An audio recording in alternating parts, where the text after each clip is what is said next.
let's move on to Chelsea. Briefly. Chelsea, they've sort of got this reputation now of having slightly throwaway managers, I suppose. But do you think this season is a make or break season for Lampard? Do you think he's got another year of sort of novelty left in him? Because now he's got that extra weight on his shoulders that he spent this money, and obviously last year he did not have that luxury.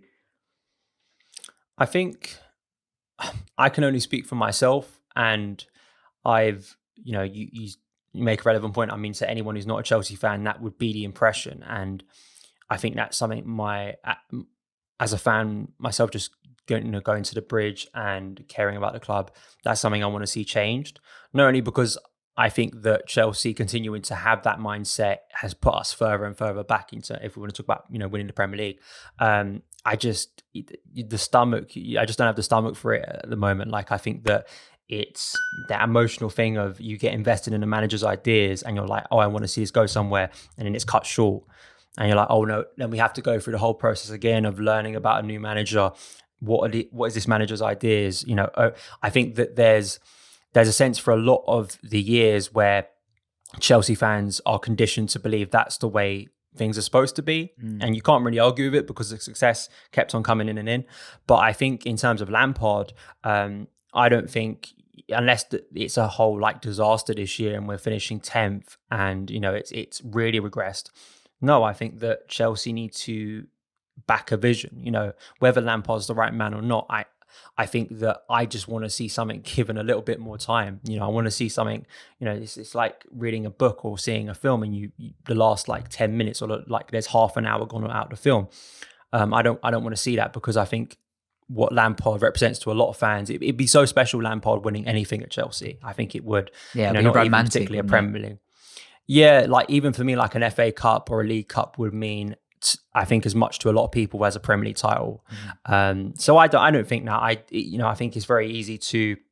The unfortunate thing about outside the club, whatever I think as a fan and what Chelsea fans think, until Chelsea give a manager 3 or 4 years, that sort of perception's always going to be there, and you can't really argue against that. So it's wishful thinking for me at the moment, but my hope is that's where Chelsea is sort of going with Lampard, because I think it's the right way of going about things, and I think hitting the reset button would be a stupid move once again. Yeah, I think I agree with that. As an Arsenal fan, I'm still acclimatizing to the idea that we haven't got a manager for 20 years, as I was used to with Arsene Wenger. That's all I knew in football. And I always probably look down at clubs that had a quick turnaround of managers. It's like, you have no idea what you're doing. But I mean, but like you said, it's worked for Chelsea. But it is such a romantic story, the Lampard story, much like the Arteta one could be now. If it goes well, it will feel so much better than it would if it was just a random manager, right?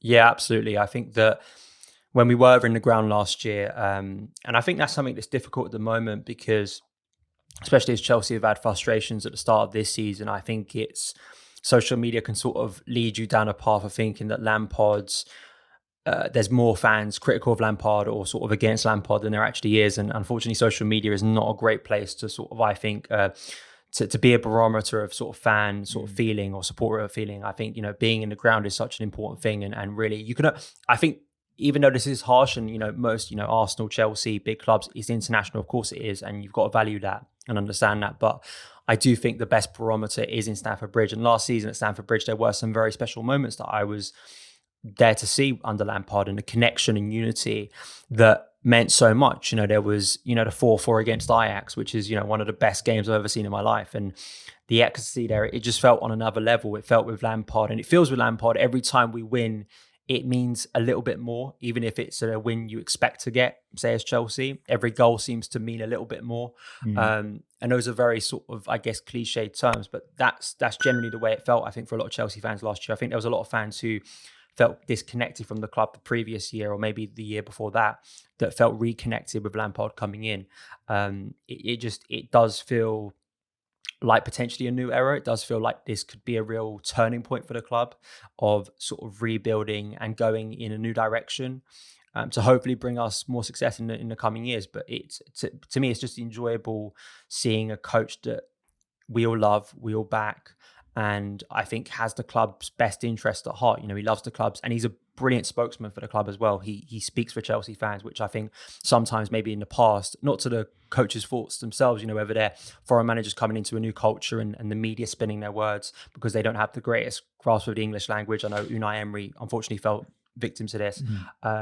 Lampard absolutely is that guy who's speaking for Chelsea fans on a regular basis, which is good.